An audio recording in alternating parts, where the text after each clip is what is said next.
Shalom aleihim. Pada malam hari ini saya akan menyampaikan firman Tuhan. Judulnya adalah simbol-simbol Roh Kudus. Roh Kudus itu siapa, saudara? Dia adalah rohnya Yahweh. Namanya saja Roh Kudus, itu berarti generic name. Dia bisa diterjemahkan dan dia diterjemahkan dalam bahasa apapun, ya. Seperti Roh Kudus bisa diterjemahkan Holy Spirit, bisa diterjemahkan Roh Suci, ya, macam-macam, saudara. Kita harus membicarakan dia dengan hati-hati, saudara, karena Roh Kudus itu roh yang sangat sensitif sekali. Tetapi kehadirannya akan selalu membawa peristiwa yang besar, mujizat dan kuasa. Seperti kita barusan banyak menyanyi dan menyinggung Roh Kudus. Ya, saya ambil contoh seperti Simson. Kalau saudara lihat dalam pelayanan Simson ada ayat yang selalu sama, yaitu lalu berkuasalah roh Yahweh atas Simson. Nah, kalau sudah ada ayat begitu, belakangnya selalu ada kalimat-kalimat yang hebat. Ada pintu gerbang diangkat, ada dia berkelahi dengan 1000 orang hanya dengan tulang rahang keledai. Dapat saudara bayangkan, manusia itu kalau berkelahi 1 lawan 1, adu arep gitu, saudara, itu paling banyak itu 10, saudara. Itu sudah kewalahan sekali, ya. Tetapi Simson itu bisa sampai 1000 orang. Dapat kita bayangkan seperti apa kekuatan Simson yang ada di dalam dirinya.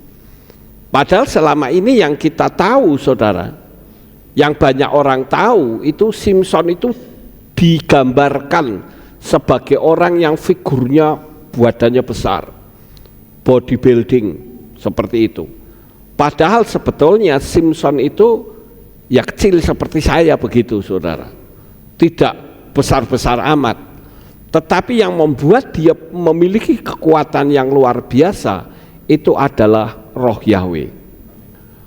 Nah, seperti kita ketahui bahwa Roh Kudus itu akan selalu ada sampai dunia ini berakhir, dalam arti sampai pengangkatan.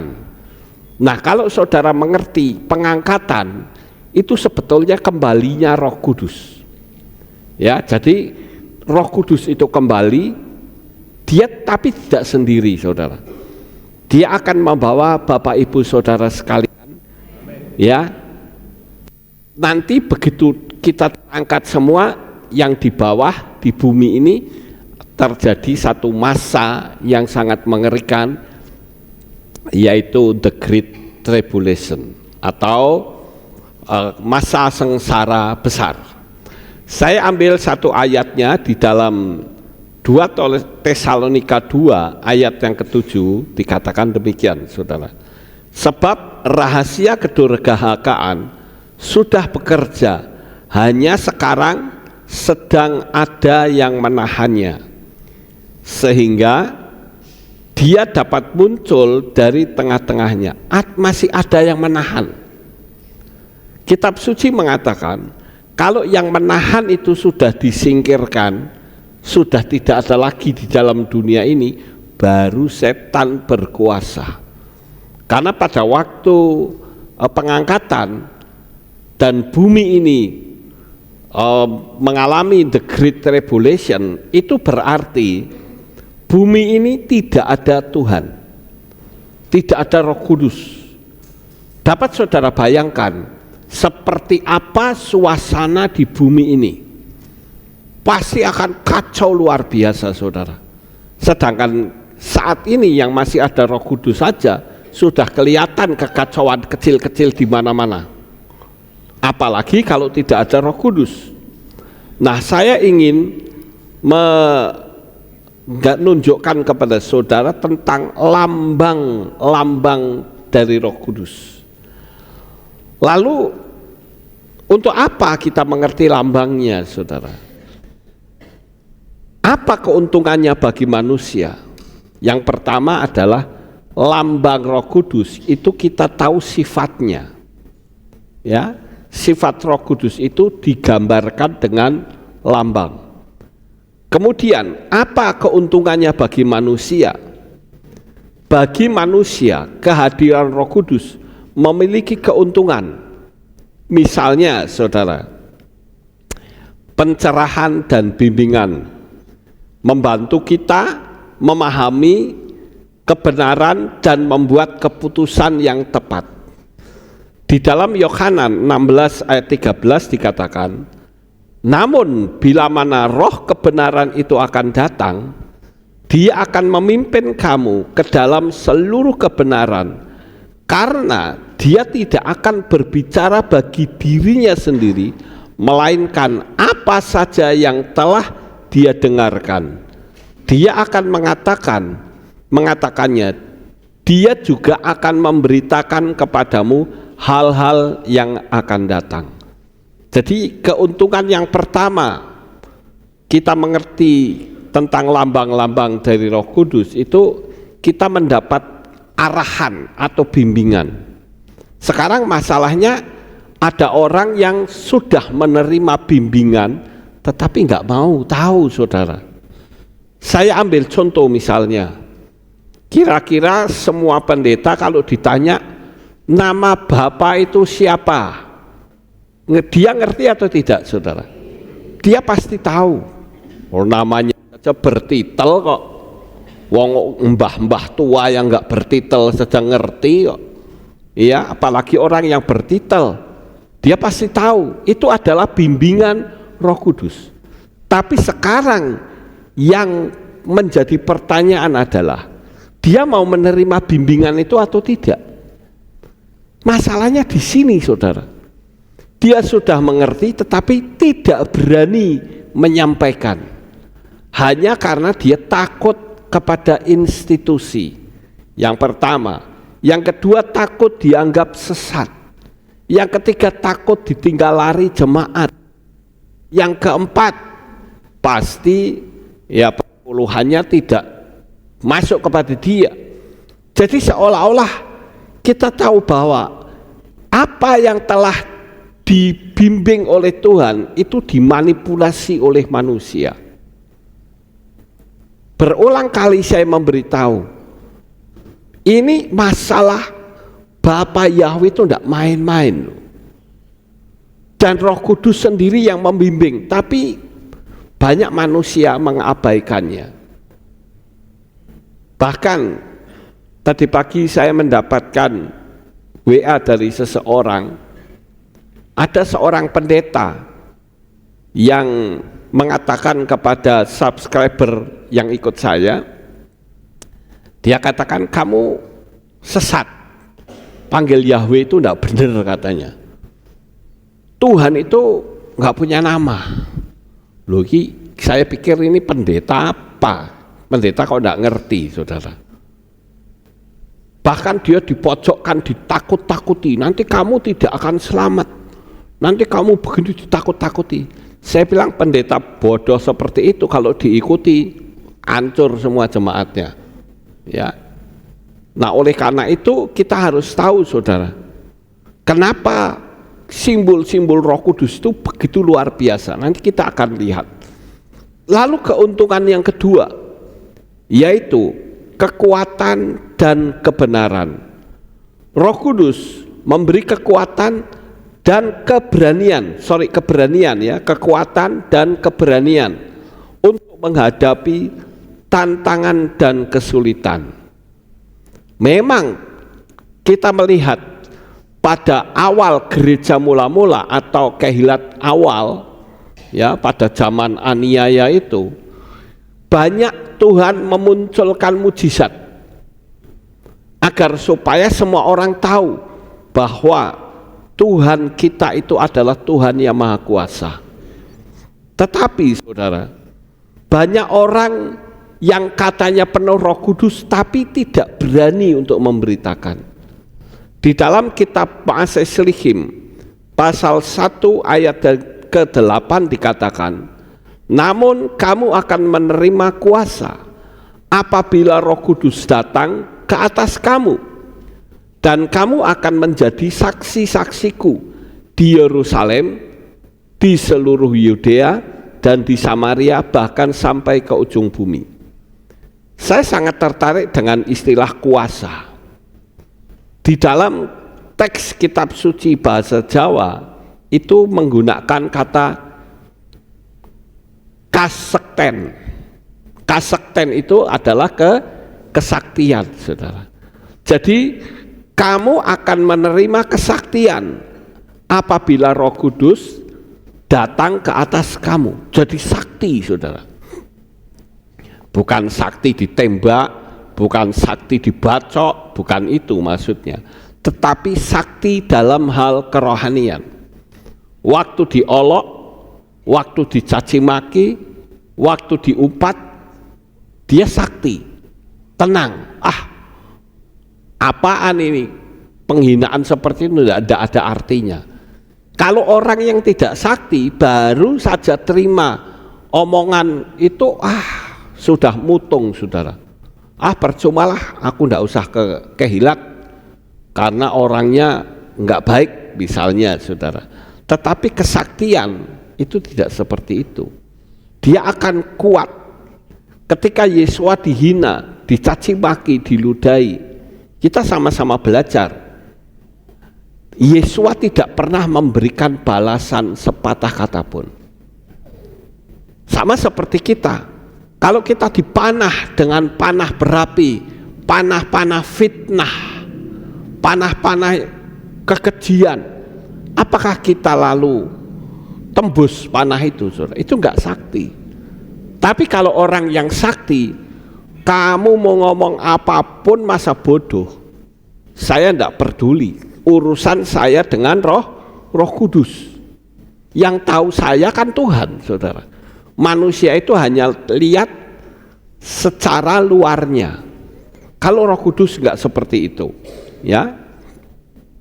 Karena apabila kita mendapatkan kesaktian, baru kita bisa untuk melayani, bisa untuk menginjil. Karena tantangan dalam penginjilan itu berat sekali, saudara.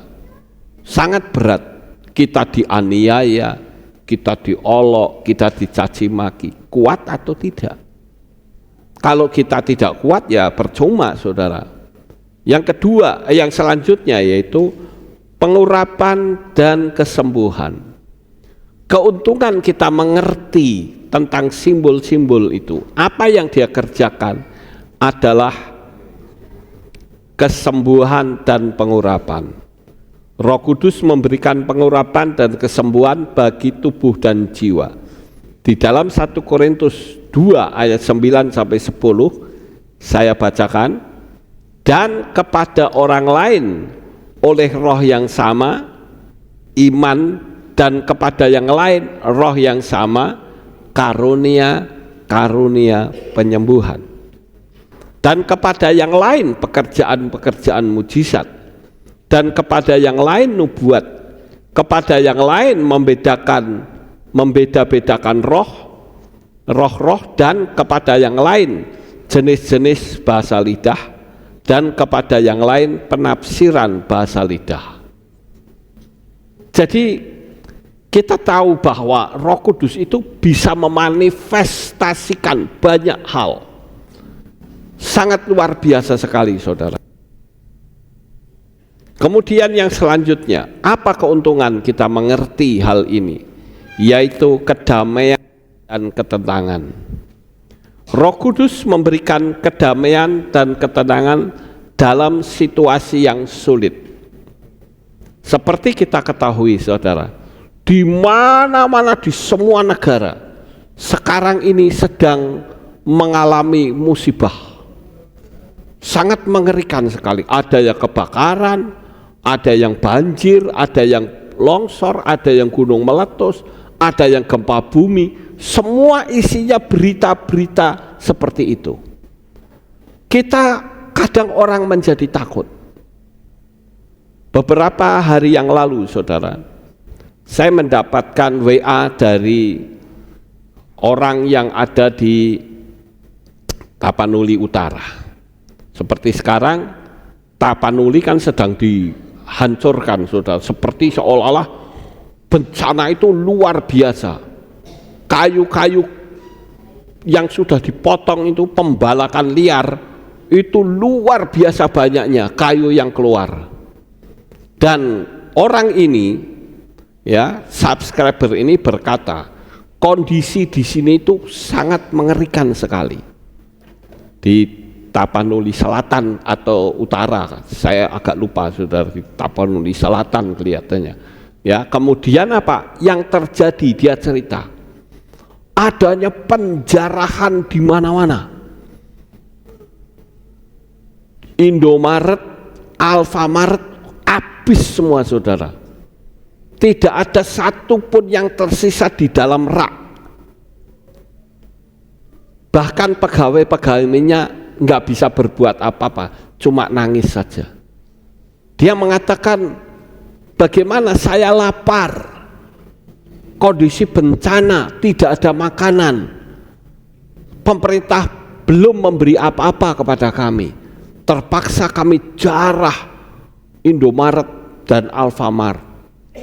Bahkan ada juga orang yang membuat pengakuan, ya, orang tua, dia katakan, saya ikut menjarah dari Alfamart, ya. Ada berapa item yang diambil, ada Indomie, ada macam-macam. Dia katakan, kami terpaksa melakukan itu.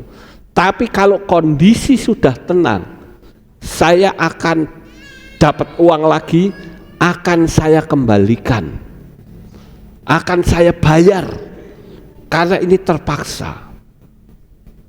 Bagaimana sekarang kalau itu pasar swalayan atau seperti Indomaret segala ditutup, itu didobrak, saudara.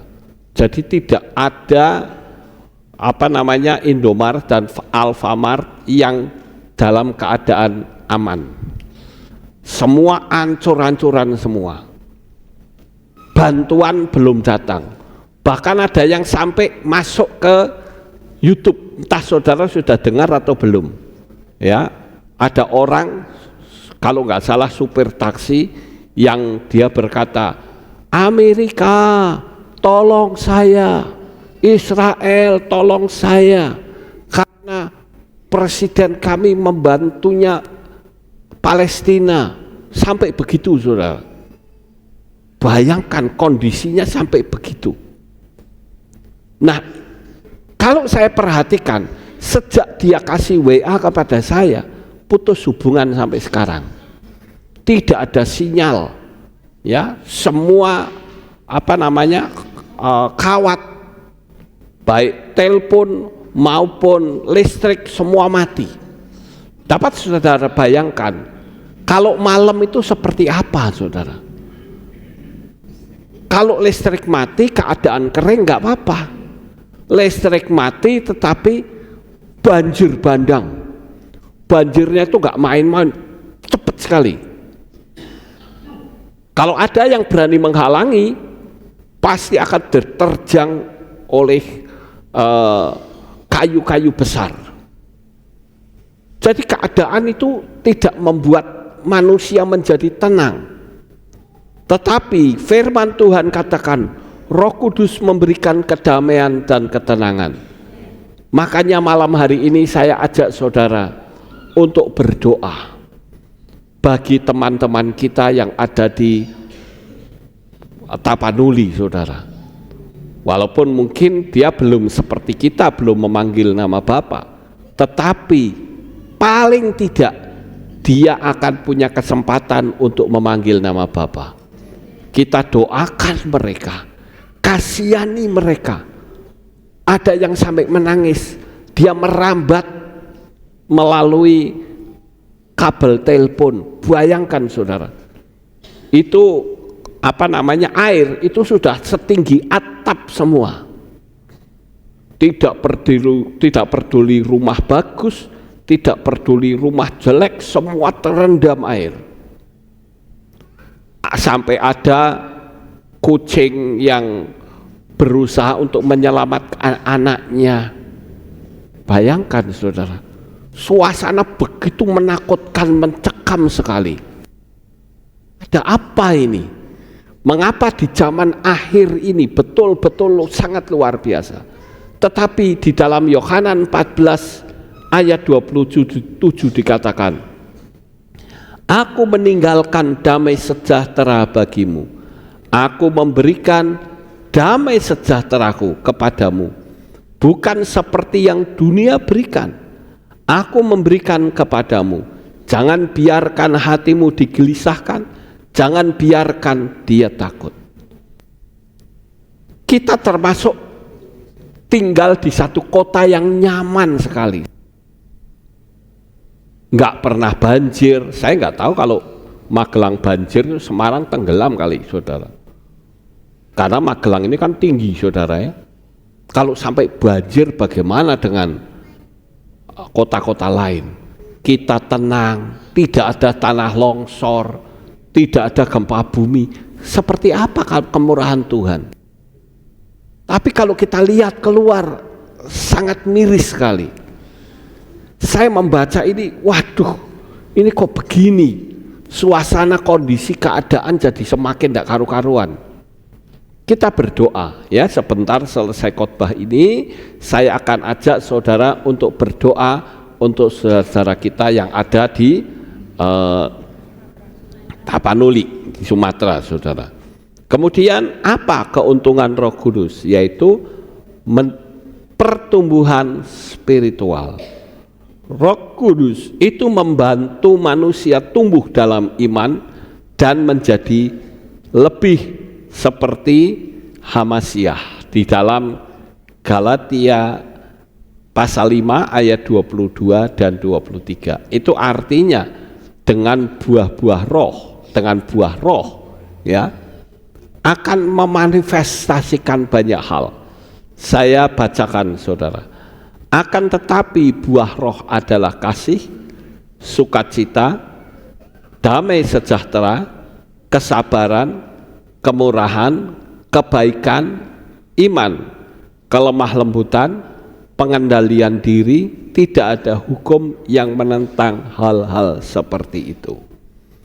Jadi kehadiran Roh Kudus dapat membawa perubahan positif dalam kehidupan manusia dan membuatnya lebih dekat dengan Tuhan. Bapak Ibu yang terkasih, kondisi keadaan dunia seperti apapun, kita tidak usah bingung, tidak usah khawatir. Percaya saja bahwa Tuhan itu selalu memberikan pertolongan kepada kita. Sekarang saya akan masuk di dalam simbol-simbol Roh Kudus. Nah, yang pertama yaitu burung merpati, ya, burung merpati atau Yonah. Dikatakan atau kita baca sama-sama saudara di dalam kitab Matius 3 ayat 16, kita baca sama-sama 1, 2, 3.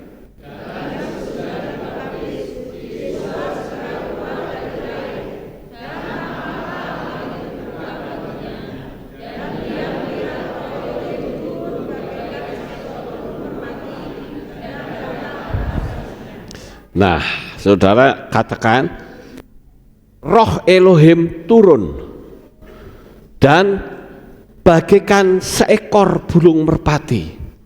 Makanya saya mengatakan bahwa Tuhan atau Bapa Yahweh itu bisa saja dia menjadi apapun, ya. Mau jadi 1000 jadi-jadian juga bisa. Oh, namanya dia juga Maha Kuasa. Jadi Yesua, Roh Kudus itu adalah Yahweh sendiri. Cuman Roh Kudus itu adalah rohnya Bapa Yahweh, saudara. dan dia menjadi burung merpati. Saudaraku yang terkasih, makna simbolik dari burung merpati yang pertama adalah kemurnian dan kekudusan, kelembutan dan pimpinan roh. Shalom atau damai sejahtera menandakan perkenanan Elohim atas seseorang. Dikatakan kalau Roh Kudus menguasai kita seutuhnya, dan begitu dia memanifestasikan di dalam diri kita sebagai burung merpati, kita akan menjadi murni, pelayanan murni, usaha juga murni. Ya, coba saudara bayangkan, orang usaha kalau curang tidak bisa dia berkata saya dipenuhi Roh Kudus, gak bisa saudara. Jadi simboliknya itu murni dan kekudusan, kelembutan, pimpinan roh, dan shalom atau damai sejahtera. Ini kalau shalom diterangkan saja akan sangat panjang saudara. Artinya bukan cuma damai sejahtera, tapi banyak sekali. Ya. Yang kedua, kenapa dilambangkan sebagai burung merpati? Karena merpati adalah simbol yang paling dikenal karena menggambarkan bahwa Roh Kudus tidak bekerja dengan kekerasan, tetapi dengan kelembutan dan pengubahan hati. Rupa-rupanya Roh Kudus itu simbolnya juga seperti burung merpati. Dia bisa memberi makan kepada anaknya dalam bahaya seperti apapun, dia akan melindungi anaknya. Saudaraku yang terkasih, di sini kita melihat bahwa Roh Kudus itu bekerja sangat luar biasa, bagaikan seperti kita, ya, kayak gambaran ini ya, burung merpati yang memberi makan kepada anak-anaknya. Begitu juga Bapa Yahweh akan memberi makan kepada kita, akan memberkati kita, saudara. Ya. Kemudian yang kedua yang kita menarik dari burung merpati adalah burung merpati tidak memiliki kantong empedu. Nggak ada kantong empedu. Semua binatang punya, saudara. Sehingga dapat digambarkan sebagai orang yang tidak punya kepahitan. Kalau ayam ada empedunya nggak? Ada. Kalau empedu itu rasanya apa, saudara? Pahit. Tapi burung merpati nggak ada. Ya. Berarti ini satu gambaran dari manusia yang tidak memiliki kepahitan hati. Nah, sekarang coba kita tanya pada diri kita masing-masing. Tuhan, apakah saya pahit hati dengan si A, si B, dan si C? Akankah Roh Kudus bisa menjamah saya kalau saya masih memiliki kepahitan hati? Saya rasa Tuhan tidak akan menjamah kita kalau kita masih mempunyai kepahitan hati. Itu sebabnya burung merpati itu disimbolkan sebagai lambang dari Roh Kudus. Yang selanjutnya, saudara, merpati juga setia kepada pasangannya. Kalau ayam setia pada pasangannya enggak, saudara? Tidak. Dan lucunya, saudara, beda dengan ayam ya. Burung merpati itu selalu menjaga anak-anaknya. Tapi coba kalau ayam, yang menjaga anaknya siapa? Induknya. Pernah saudara lihat ayam jago jalan bareng sama anak-anaknya? Nggak ada, saudara. Itu artinya apa? Ayam itu binatang yang tidak bertanggung jawab. Ya. Loh iya toh, saudara. Cuman buat seneng-seneng tinggal lari sudah. Saudara kan tidak pernah lihat kan ayam jago yang jalan bareng sama anak-anaknya? Lihat nggak saudara? Tidak. Saya sampai sekian umur saya menjelang 66 tahun ya, menjelang sebentar lagi itu tidak pernah melihat adanya ayam jago jalan bareng sama anaknya, nggak ada saudara. Tetapi tidak demikian dengan burung merpati. Kalau burung merpati dia tetap menjaga baik istrinya, apa ini ngomongnya apa ya? Permaisuri ya nggak mungkin saudara. Apa ini ngomongnya? Ya pasangannya lah ya. Dia setia saudara, tidak berganti-ganti. Dan anehnya burung merpati itu dia tahu rumahnya saudara. Dia tahu rumahnya. Kalau digebrak-gebrak dia pergi. Tapi nanti kembali lagi saudara. Digebrak-gebrak lagi dia pergi. Nanti kembali lagi. Begitulah Roh Kudus saudara. Roh Kudus itu seringkali didukakan kita, dia pergi. Tapi dia kembali atau tidak? Kembali saudara. Dia mengasihi kita, dia kembali. Digebrak-gebrak lagi dengan sikap dan kelakuan kita yang tidak benar, dia pergi, tinggalkan orang itu. Dia kembali enggak? Kembali lagi saudara. Dia ingin mendapatkan istilahnya timbal balik dari manusia. Tetapi kalau terus menerus digebrak terus, dia pergi dan tidak kembali. Nah, orang yang seperti itu Tuhan katakan mati-mati osisan, kayak Firaun saudara. Firaun kan begitu saudara. Sudah diingatkan mujizat sampai 10 kali, tetap saja keras. Ya sudah, dikeraskan aja sekalian, mati-mati sisan, jadi kerak neraka sekalian. Nah Bapak Ibu, saya perlu kasih tahu bahwa Roh Kudus itu sangat lembut ya. Kita harus berhati-hati. Saya dalam menyampaikan materi ini juga harus hati-hati, karena jangan sampai menyinggung Roh Kudus. Ya, ini Roh Kudus itu setia dengan pasangannya. Sekarang yang berikutnya, burung merpati itu luar biasa karena memiliki kemampuan navigasi yang kuat dan indera yang sangat peka.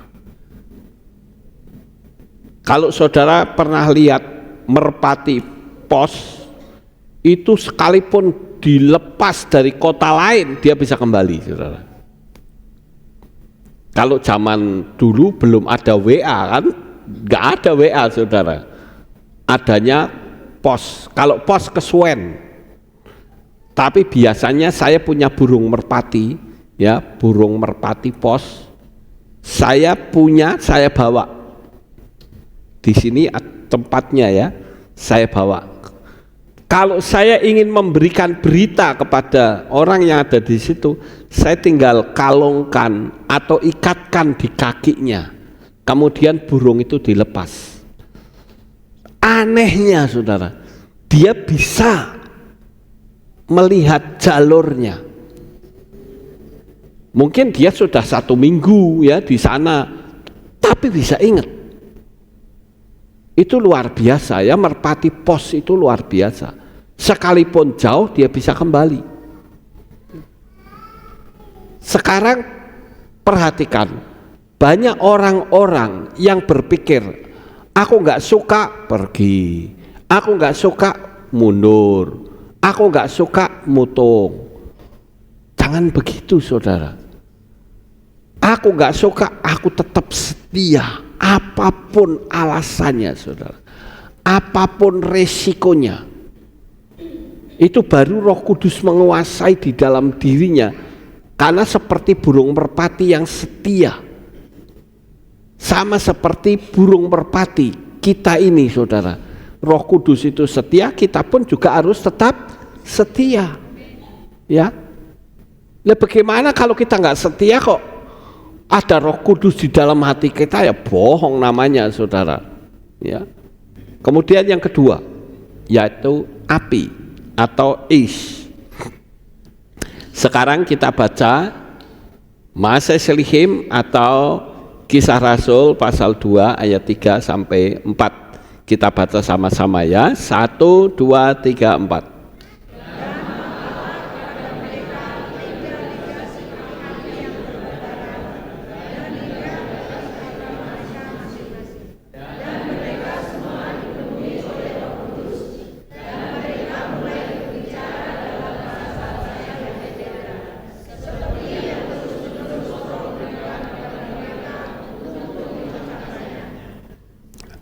Saudara yang terkasih, ketika mereka sedang berkumpul, itu pas perayaan Pentakosta, dan Roh Kudus turun ke atas mereka. Dan anehnya, mereka bisa berbahasa di luar bahasa Israel. Saudara. Ada bahasa Mesir, Elam, Media, Persia, dia bisa ngomong bahasa itu. Hanya karena Roh Kudus, bisa bahasanya berbeda.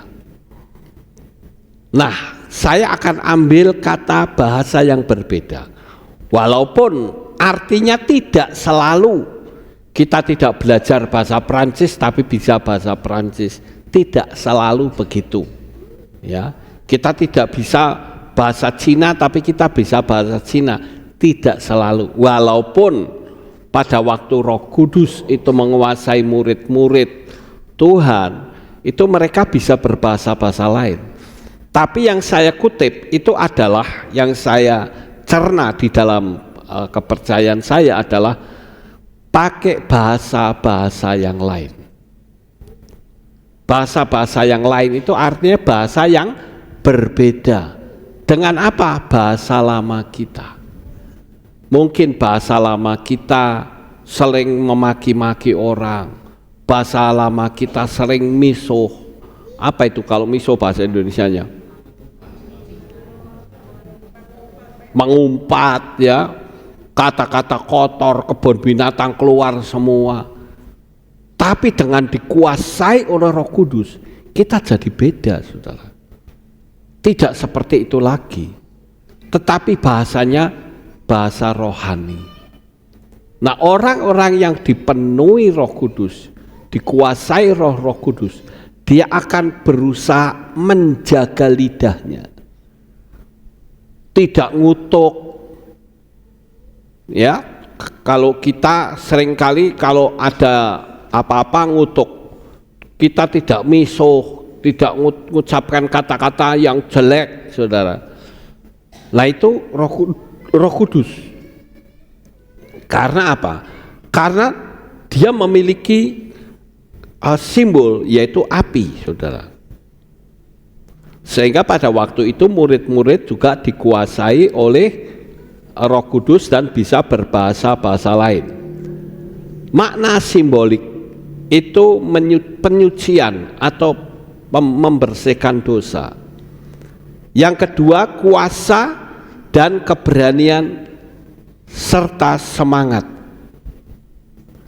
Saudara bisa bayangkan pada zaman dulu itu masa aniaya itu hebat loh, saudara.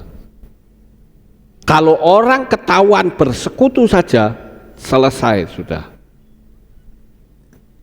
Kalau saya membaca di dalam penguasa-penguasa perjanjian lama itu kejamnya luar biasa.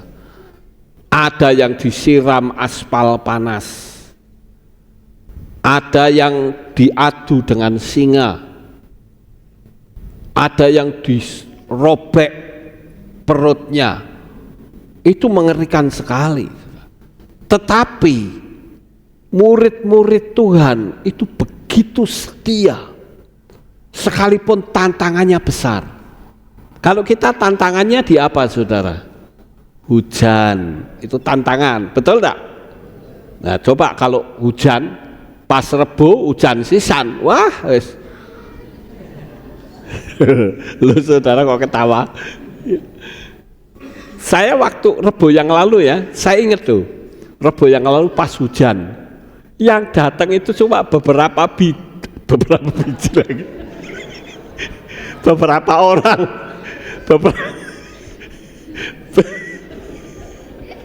Beberapa orang, saudara. Lah yang lain kemana? Ayo.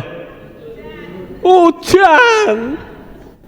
Belum aniaya loh, saudara. Masih hujan. Terus apalagi di samping hujan? Ada yang tahu?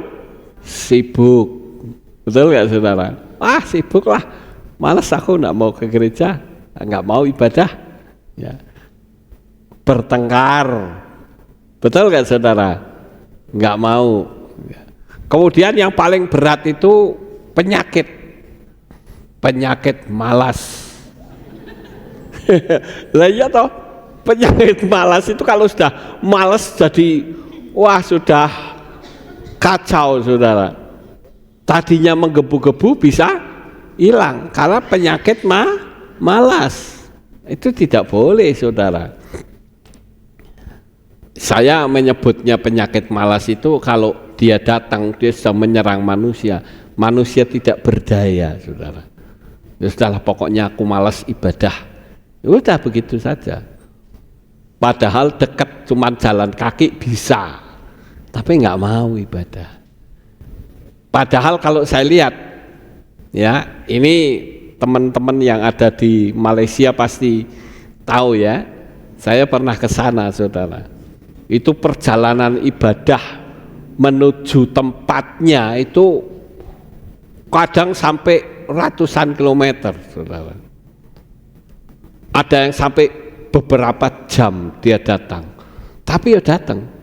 Saya juga pernah melayani di daerah transmigrasi. Tempatnya sepi sekali. Rumah saja di sini ada rumah, 10 meter baru ada rumah lagi. Jauh-jauh rumahnya, saudara. Tapi mereka mau datang melewati hutan lebat, ya. Mereka harus waspada menghadapi gorila, binatang buas. Tapi mereka mau datang.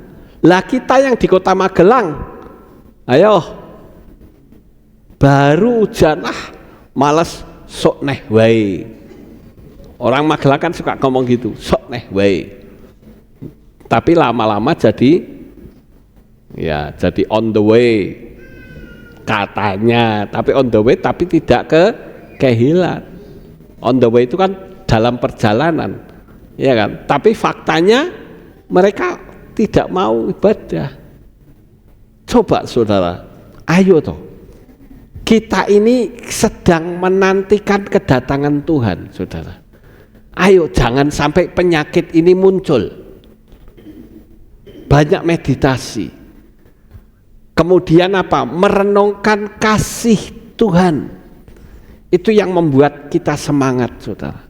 Semua orang pasti akan mengalami penyakit ini, yang namanya penyakit malas. Kalau dia sudah muncul, minta ampun, ya. Itu susahnya luar biasa. Tapi kalau kita mengingat kasih Tuhan, paling tidak kita bisa berkata, oh Tuhan terima kasih.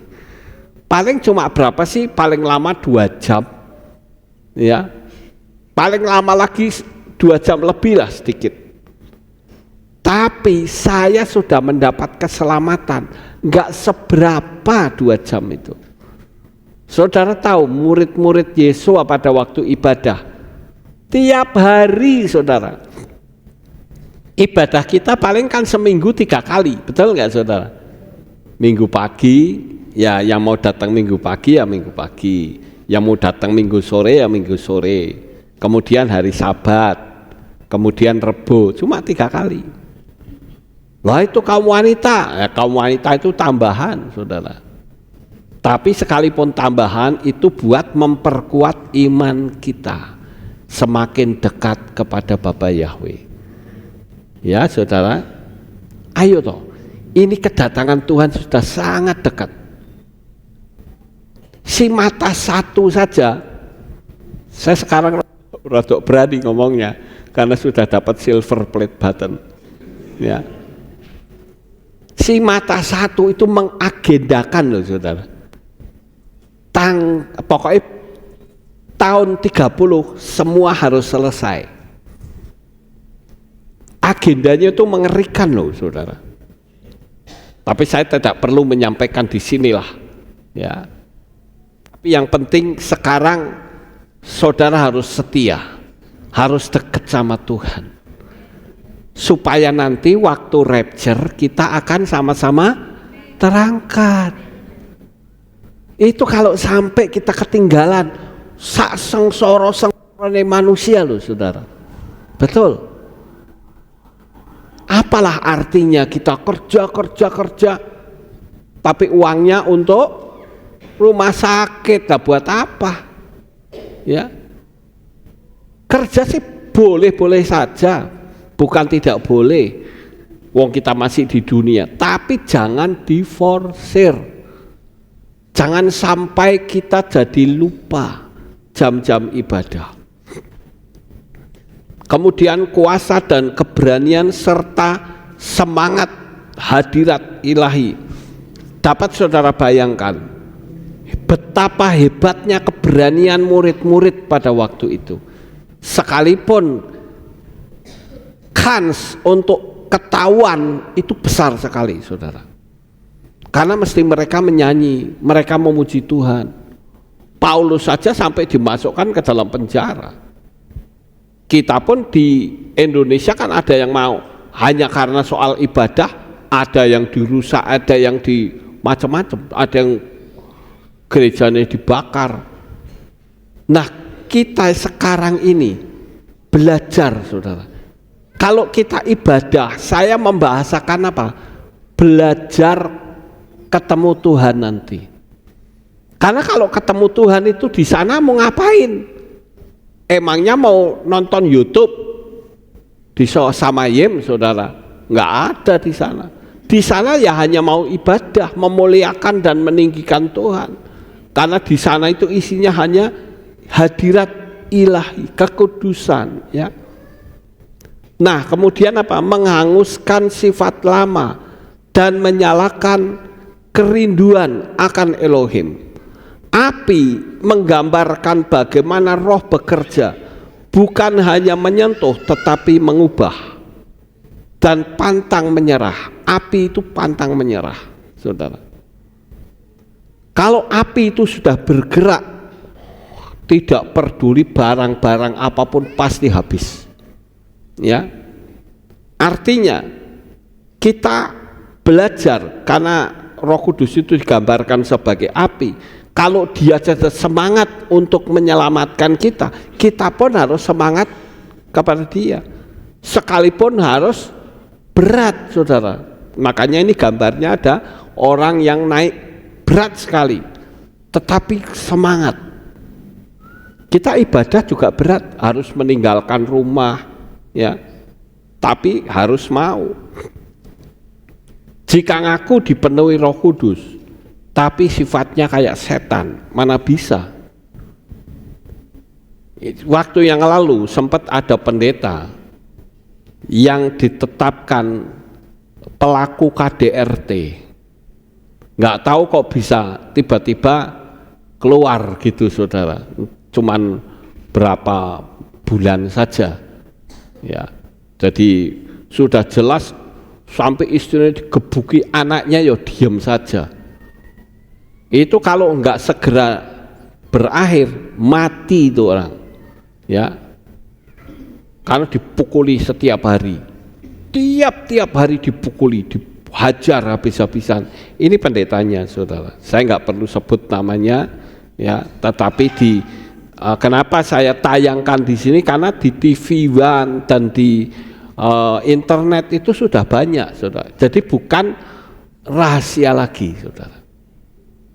Bagaimana kalau dia mengaku Roh Kudus, dipenuhi Roh Kudus, tapi sifatnya kayak setan, mukuli semua, ya. Tentu hal ini tidak baik, saudara. Nah, sekarang angin. Roh Kudus itu seperti angin. Coba kita baca 2 ayat ini ya, Yohanan 3 ayat 8, kemudian Ma'aseh Slihim pasal 2 ayat 2. Yang atas dulu. Kita baca 1, 2, 3.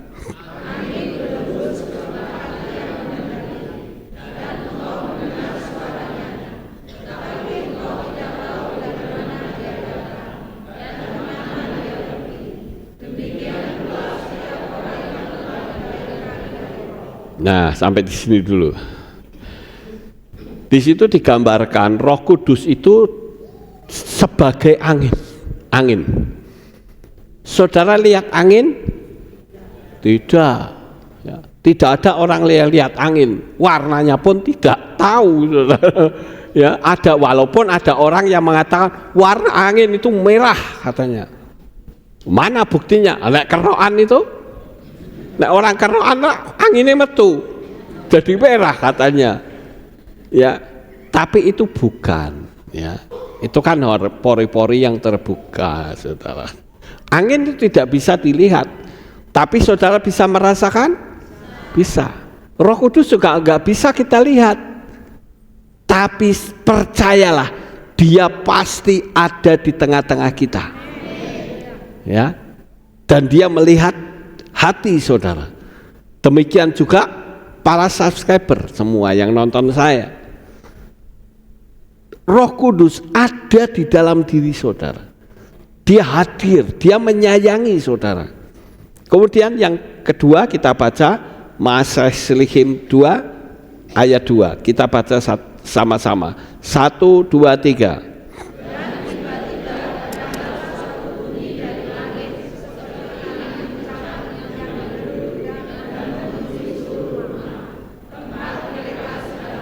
Nah, mereka nggak tahu apa-apa saudara, tapi tiba-tiba seperti ada angin yang datang. Mana simboliknya apa? Kehidupan. Coba saudara, kita bisa bernafas, itu sadari bahwa itu adalah karena kasih Tuhan. Karena sebetulnya alam ini, kalau kita nafas, itu kita harus ingat bahwa Roh Kudus itu bersama kita. Karena dia seperti angin. Semua orang membutuhkan oksigen, saudara. Coba kalau tidak ada kena oksigen, rusak saja. Apalagi kalau orang yang otaknya kurang oksigen, hancur pasti. Ya. Kemudian gerakan yang tak terlihat namun nyata. Saudara tahu nggak? Gerakan kita ini, pengagungan nama Yahweh, baptis pembaharuan, meninggalkan Natal, itu juga gerakan Roh Kudus. Percaya? Percaya. Nggak kelihatan tapi dia bergerak terus saudara. Siapa yang tidak mau, dia sendiri akan kelibas. Akan kelibas oleh Roh Kudus. Karena Roh Kudus itu digambarkan sebagai angin, ya. Juga pembaharuan batin. Seperti angin, Roh Kudus tidak terlihat tapi kuasanya dirasakan. Bahkan sampai pohon-pohon pun bisa tumbang karena angin. Tapi kalau Roh Kudus menguasai hidup saudara, setiap permasalahan, setiap persoalan yang saudara hadapi pasti tumbang saudara. Nah sekarang yang keempat, atau minyak. Dalam bahasa Ibrani disebut semen. Coba kita baca 1 Samuel 16 ayat 13. Kita baca sama-sama. 1, 2, 3.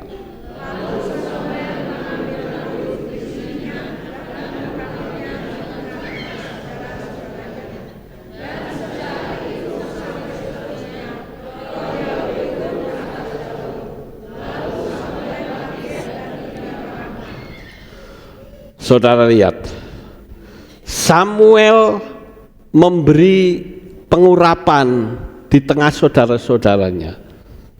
Ada satu hal yang sangat menarik dari pengurapan antara Samuel dengan Daud atau Daud. Kalau Saul, bukan Samuel ya, Saul, antara pengurapan Saul dengan pengurapan Daud itu berbeda. Saudara tahu bedanya? Kalau pengurapan Saul itu pakai tabung buli-buli, saudara. Tapi kalau Daud itu pakai tabung tanduk, saudara. Itu bedanya di situ. Kalau buli-buli itu kan ya dari tanah saja bisa. Sedangkan Daud itu pakai korban darah. Itu sangat luar biasa, saudara. Coba kita baca yang bawah, 1 Yohanes 2 ayat 27. 1, 2, 3.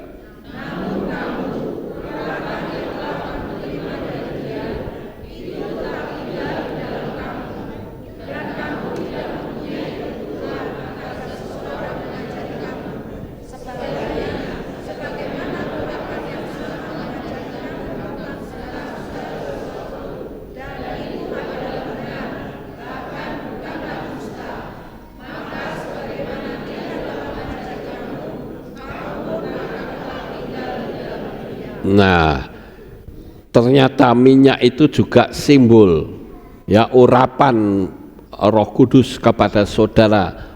Minyak itu bicara tentang pengajaran.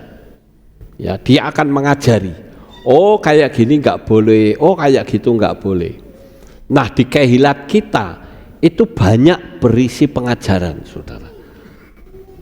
Kebanyakan saya perhatikan di semua gereja-gereja itu sebagian besar itu pengajarannya cuma etika moral.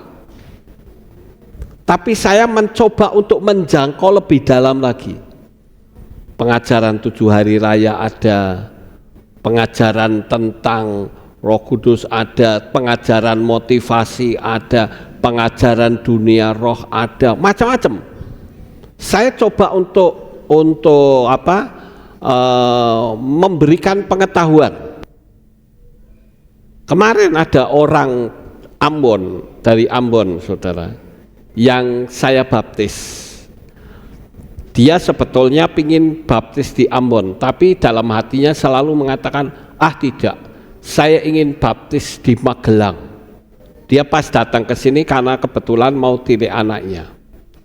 Saudara tahu kenapa dia jauh-jauh datang ke sini? Karena dia menyadari bahwa dari tempat ini mendapatkan pengajaran-pengajaran, sampai dia sendiri mengatakan, loh, gereja saya yang lama, yang masih nama lama, kok pendetanya bertitel tapi kok tidak ada pengajaran seperti itu. Hanya berisi khotbah etika moral saja. Tapi melalui firman Tuhan yang saya sampaikan, dia mengerti segala-galanya. Bahkan kalau saya mengatakan ibu ini kepandaiannya di atas rata-rata, dia lebih pintar dari pendeta-pendeta pada umumnya. Sampai dia waktu jalan bareng sama pendeta, saudara, iseng-iseng dia berani ngomong lah. Kalau dia menginjil, katanya kalau saya menginjil cerita sedikit, terus nanti orangnya dikasih channel saya, saudara. Nah, waktu dia ngomong tentang nama Bapak, ini pendeta malah menolak. Saya sudah tahu, tapi tidak diberitakan kepada jemaat. Kasihan amat, saudara. Saya katakan ibu ini punya kepandaian di atas rata-rata. Nah, kita mesti belajar mencontoh, ya, sampai jauh-jauh datang kemari. Lalu makna simbolik dari minyak itu apa? Perlengkapan pelayanan, pemilihan dan penetapan dari Elohim, mengalirnya karunia-karunia. Nah, minyak itu melambangkan pengurapan yang memberi otoritas dan kuasa untuk melayani.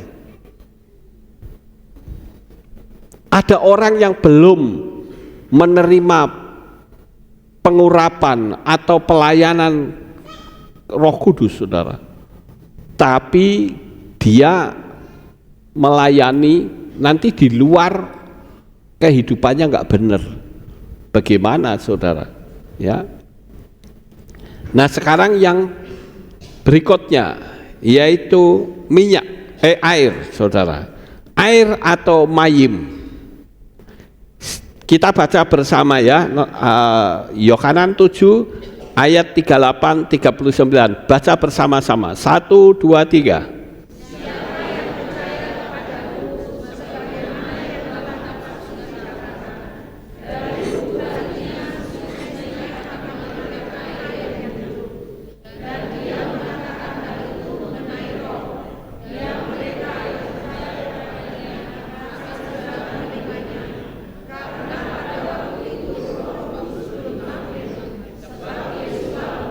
Nah, Roh Kudus itu disimbolkan dengan air. Air memberikan kesejukan, memberikan penyegaran, memberikan kehidupan baru, memberikan pemulihan, menghilangkan dahaga jiwa. Air melambangkan bahwa roh memberi kehidupan yang kering dan gersang. Makanya saya katakan, siapa yang kering dalam kerohanian, mintalah Roh Kudus mengurapi dia, karena dia simbolnya seperti air. Dia akan menyejukkan kita, dia akan menyegarkan iman kita. Sekarang yang keenam, metere, stragis ya, dalam bahasa Ibrani. Sekarang kita baca 1 2 3.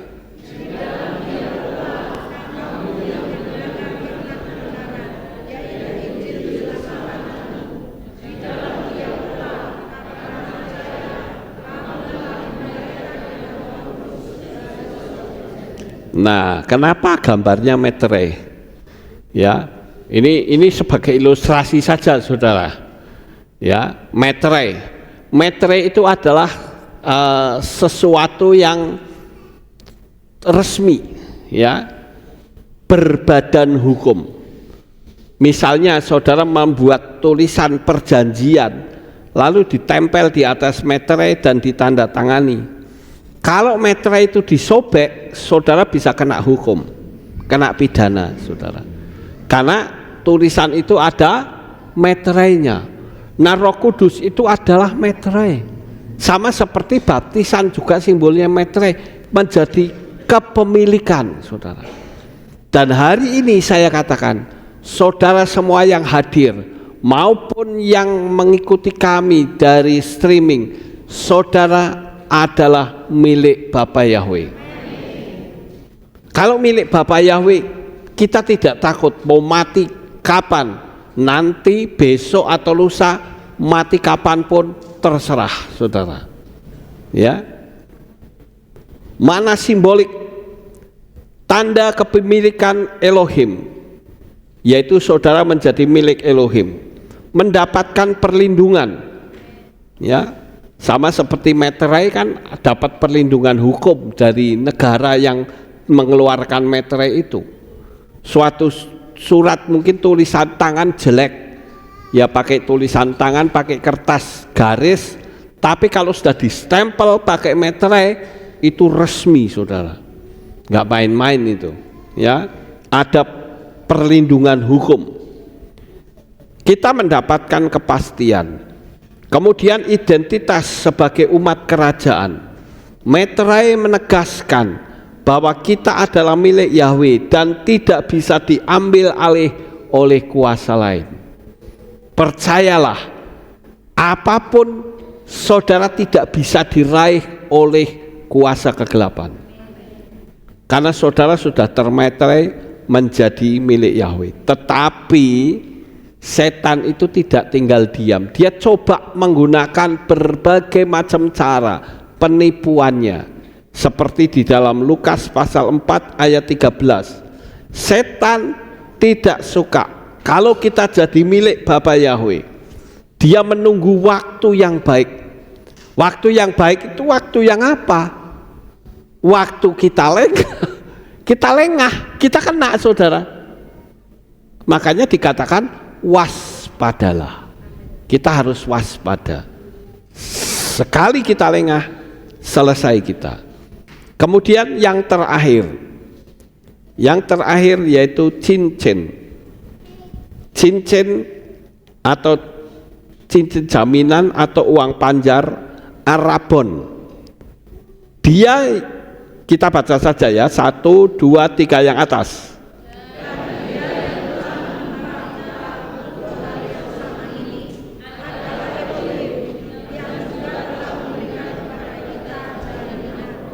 Nah, itu ada jaminan. Kemudian bawahnya Lukas 15 ya, ayat 22. 1, 2, 3.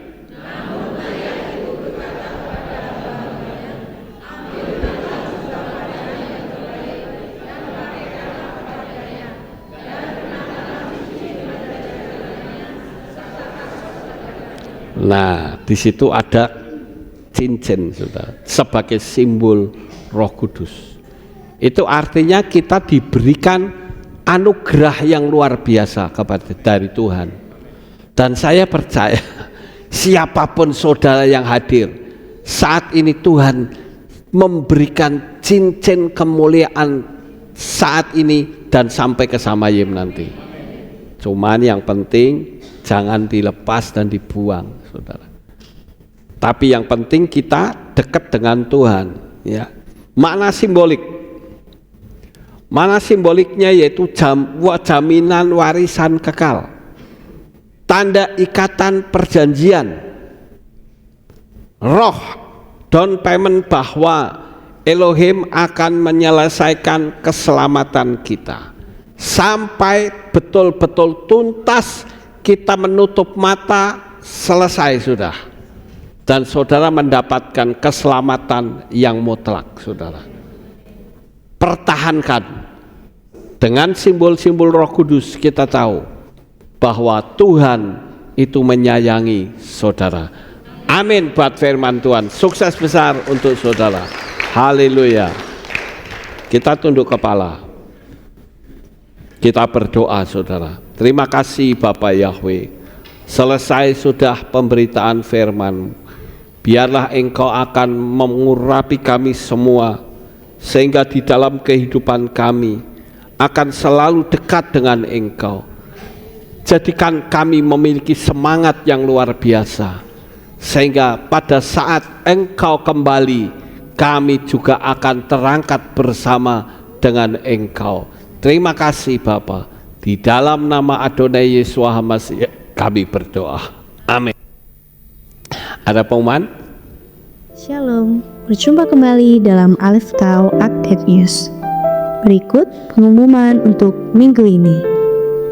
Akan dilangsungkan pemberkatan perkawinan pasangan Bruri Joshua Haumahu dengan Linda Kusuma Dewi pada hari Minggu 14 Desember 2025 di Royal Pringsewu Kolomadu, Karanganyar. Pemberkatan perkawinan akan dilayani oleh Gembala Yefta Mulyanto. Pengumuman ini kami sampaikan hanya sebagai informasi. Ya, ini ada pengumuman tambahan. Alef Tau Peduli Bencana mengajak Bapak Ibu dan saudara yang tergerak memberikan bantuan untuk bencana. Bantuan itu dapat berupa 1. Perlengkapan bayi yang menyusui, makanan, popok bayi. Yang kedua, obat-obatan dan sembako. Yang ketiga, peralatan mandi, pakaian layak pakai, alas tidur dan selimut. Bantuan Bapak Ibu dikumpulkan di kantor Kehilat, ya, paling lambat 10 Desember untuk periode pertama. Info lebih lanjut bisa hubungi Bapak Theo, ya, itu nomor teleponnya sudah ada di situ, saudara. Jadi ini kita peduli, ya, jangan sampai kita tutup mata, saudara. Kalau kita penuh Roh Kudus, kita pun akan peduli dengan orang. Amin, saudara. Ya, kalau saudara ada pakaian yang pantas pakai, boleh diberikan, pakaian bayi atau apa, ya, kita bantu saudara kita. Baik, saudara, tidak ada pengumuman lagi. Kita akan akhiri kebagian kita. Mari kita bangkit berdiri, kita tutup dalam doa. Terima kasih Bapak Yahweh. Selesai sudah apa yang kami telah sama-sama pelajari. Kami berdoa Bapa supaya Engkau memberkati teman-teman kami yang saat ini sedang mengalami bencana di Sumatera Tuhan. Tolonglah mereka Bapa. Saat ini begitu mengerikan sekali bencana Tuhan. Kami bersama dengan jemaat-Mu sehati. Haleluya. Kami berdoa untuk mereka supaya Tuhan memberikan pertolongan kepada mereka. Kami tahu Tuhan bencana ini masih berlangsung dan kondisi keadaannya sudah porak-poranda, tidak karu-karuan. Korbannya sudah banyak sekali yang meninggal, apalagi yang hilang, yang kehilangan orang tuanya dan sebagainya. Tuhan tolong, kasihanilah mereka Bapa. Engkau nyatakan kuasa-Mu. Saya percaya orang-orang yang nantinya akan percaya kepadamu, mereka akan diselamatkan oleh Tuhan. Terima kasih Bapak Yahweh. Sebentar kami mau pulang, kami berdoa supaya Bapa memberkati umat-umat-Mu. Engkau tolong Tuhan supaya Tuhan memberikan berkat, hikmat, akal budi, kesehatan yang sempurna. Terima kasih Bapa. Di dalam nama Adonai Yesus HaMashiach, Tuhan pertemukan kembali kepada kami pada jam-jam ibadah mendatang. Di dalam nama Adonai Yesus HaMashiach kami berdoa. Mari kita angkat tangan kita. Yefareke ka Yahweh wa yismereka. Amen. Yair Yahweh panau eleka. Wikuneka. Amen. Yesa Yahweh panau eleka. We Hashem lecha shalom. Amin. Ken Yehidoksa. Baruk atapair ufaruk atapesade, diberkatilah engkau di kota dan diberkatilah engkau di ladang. Amin. Baruk pribet Betneha ofri atmatka ofri fam teka shekar ala peka westeloktoneka. Diberkatilah buah kandunganmu, diberkati hasil bumimu, hasil ternakmu, anak-anak lembumu dan anak-anak domba. Amin. Baruk tan aka umisarteka, diberkatilah bakulmu dan tempat adonan. Amin. Baruk atabawaika ufaruk bersetika, diberkatilah engkau pada waktu masuk dan diberkatilah engkau pada waktu keluar. Amin. Baruk ata Yahweh Eloheinu meleka olam besem Yesus HaMashiach Waruah Kodes kile olam faed. Amin. Amin. Haleluya.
Amin. Selamat pulang Bapak Ibu Saudara, Bapak Yahweh memberkati. Haleluya. Terpujilah Bapa Yahweh yang Maha Kuasa. Terima kasih atas kehadiran Bapak Ibu Saudara sekalian dalam ibadah bersama kami di Kehilat Alef Tau Magelang. Doa saya Bapa Yahweh memberkati dengan kesehatan yang sempurna, damai sejahtera dan berkat materi yang semakin melimpah. Kami menunggu kembali kehadiran Bapak Ibu Saudara sekalian pada jam yang tersedia. Hari Sabat jam 5 pagi, hari Minggu jam 6 pagi, hari Rabu jam 6 sore. Siap sedialah sebagai mempelai Hamasiah untuk menyambut kehadiran mempelai pria kita yaitu Adonai Yeshua Hamasiah di awan-awan yang permai. Amen lehitraot. Shalom, sampai jumpa kembali.